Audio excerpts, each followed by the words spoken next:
Hello friends, आज का हमारा टॉपिक है ग्रेविटी।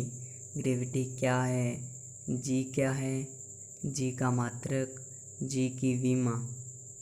आज इस वीडियो में हम पढ़ेंगे ये सब, ठीक है। तो मेरा नाम है पवन सागू। आप लोगों का स्वागत है मेरे यूट्यूब चैनल पवन सागू पर।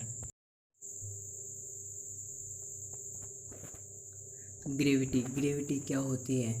पृथ्वी किसी भी पिंड को अपनी ओर आकर्षित करती है और इस गुण को ग्रेविटी कहते हैं, और इसमें लगने वाले बल को गुरुत्वाकर्षण बल कहते हैं, ठीक है।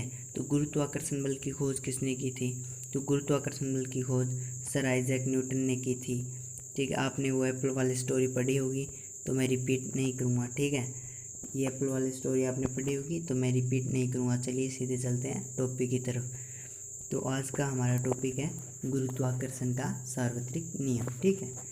तो गुरुत्वाकर्षण का सार्वत्रिक नियम क्या है, ये हम पढ़ेंगे।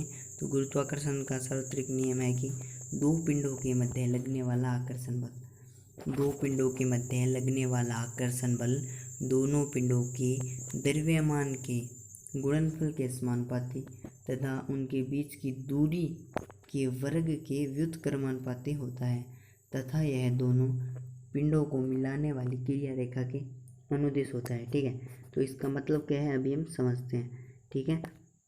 तो जैसे हम मान लेते हैं कि हमारे पास दो पिंड हैं, ये M1 पिंड है और ये M2 पिंड है। तो पहला हमारा कथन क्या है कि पहले कहते हैं कि दोनों पिंडों को, मतलब जो उनके बीच लगने वाला आकर्षण बल। तो पहली बात एक और, जो गुरुत्वाकर्षण बल होता है ना, ये हमेशा आकर्षण प्रकृति का होता है, इनके बीच कभी भी प्रतिकर्षण नहीं होता, ठीक है। ये आकर्षण प्रकृति का होता है, इनके बीच कभी भी प्रतिकर्षण नहीं होता। ये आपको समझ में आ गया। तो ये बात बोल क्या रहा है कि दोनों पिंडों के द्रव्यमान के गुणनफल के समानुपाती बोला है। तो मान लिया ये दो पिंड मैंने बताया आपको, मान लिया ये दो पिंड है, M1 है M2 है, इन दोनों के गुणनफल, इन दोनों के द्रव्यमान के गुणनफल। तो ये M1 द्रव्यमान पहले का और ये M2 द्रव्यमान, ये इनका गुणनफल हो गया M1 M2, किसके समानुपाती होगा? F के। तो ठीक है, तो हम इसे समीकरण नंबर 1 लिख सकते हैं, F समानुपाती M1 M2, ये समीकरण नंबर 1 हो गई। दूसरा कथन क्या बोलता है कि इन दोनों को मिलाने वाली क्रिया रेखा, इन दोनों के मध्य की दूरी, इन दोनों के मध्य की दूरी क्या है? इन दोनों के मध्य की दूरी है R। इन दोनों की मध्य की दूरी के वर्ग, तो R का स्क्वायर हो गया, वर्ग के व्युत्क्रमानुपाती यानी 1/r² समानुपाती होगा F के, ठीक है। इतना समझ में आ गया, F समानुपाती 1/r²। तो इसे हम समीकरण नंबर 2 लिख सकते हैं। ये समीकरण नंबर फर्स्ट हो गई, ये समीकरण नंबर 2 हो गई। इन दोनों को हम क्या लिख सकते हैं, ये भी लिख सकते हैं ना, ठीक है। इन दोनों को कंबाइंड रूप से ये लिख सकते हैं। तो F समानुपाती M1 M2/r²। अब यहाँ पे क्या है, यहाँ पे समानुपाती का साइन है, और हम समानुपाती का साइन हटाने के लिए कोई कांस्टेंट काम में लेते हैं। तो यहाँ पे कांस्टेंट कौन सा काम में लिया जाएगा?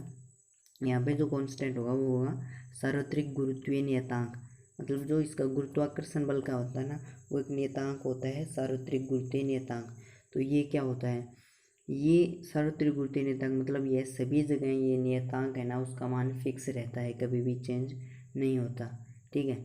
तो यहाँ पे समानुपाती का साइन हटा के यहाँ पे बराबर लगा दिया और जी लगा दिया। अब यहाँ पे एक नेगेटिव साइन भी है, तो नेगेटिव साइन से ज़्यादा कंफ्यूज होने की ज़रूरत नहीं है, क्योंकि नेगेटिव साइन आकर्षण बल को दर्शाता है, ठीक है। नेगेटिव साइन आकर्षण बल को दर्शाता है, इसलिए यहाँ पे तो जी का मान फिक्स होता है, मैंने आपको बताया। तो जी का सबसे पहले प्रायोगिक मापन, मतलब इसका मान ज्ञात किसने किया, इसकी वैल्यू किसने निकाली, तो वो देखते हैं। तो सार्वत्रिक गुरुत्वीय नियतांक के प्रायोगिक मान का मापन सबसे पहले हेनरी क्वेंडिस ने किया था, ठीक है। हेनरी क्वेंडिस नाम के एक वैज्ञानिक थे, जिन्होंने सबसे पहले जी का मान निकाला। जी का मान इन्होंने कितना ज्ञात किया? जी का मान इन्होंने निकाला 6.67 इंटू 10⁻⁻11 न्यूटन मीटर स्क्वायर पर kg²। ये होगी इसकी वैल्यू, और ये इसकी यूनिट है, ठीक है। हम इसकी यूनिट निकालेंगे, अगला टॉपिक हमारा इसका यूनिट वाला ही है, ठीक है। तो अगर आपका 11th क्लास का पहला चैप्टर नहीं पढ़ा हुआ, तो आपको इसका मात्रक निकालना और विमा निकालना थोड़ा समझ में नहीं आएगा, ठीक है, आप पहला चैप्टर को अच्छे से पढ़ना, आपको समझ में आ जाएगा।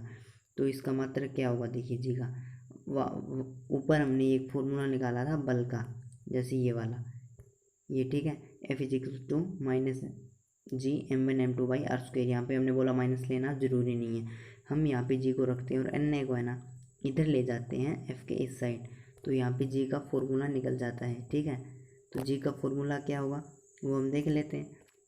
ये जी का फॉर्मूला निकल गया। जी का फॉर्मूला क्या निकला है, जी इज इक्वल्स टू FR²/m1m2। ठीक है, अब इससे हम इसका मात्रक कैसे निकालेंगे, तो वो देखिए कैसे निकालते हैं। ठीक है, तो इसका मात्रक जी बराबर एफ क्या होता है, बल होता है, और बल का एसआई मात्रक होता है न्यूटन, इसका सीजीएस मात्रक होता है डाइन, और इसका जो एसआई मात्रक होता है वो होता है न्यूटन, जिसे कैपिटल एन से व्यक्त करते हैं। ठीक है, तो यहाँ पे न्यूटन लिख दिया।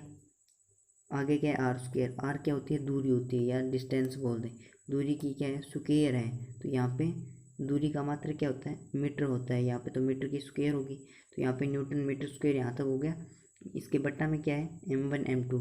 m1 क्या है यहाँ पे, m1 किसी पिंड का द्रव्यमान है, और द्रव्यमान का मात्रा क्या होता है, किलोग्राम होता है।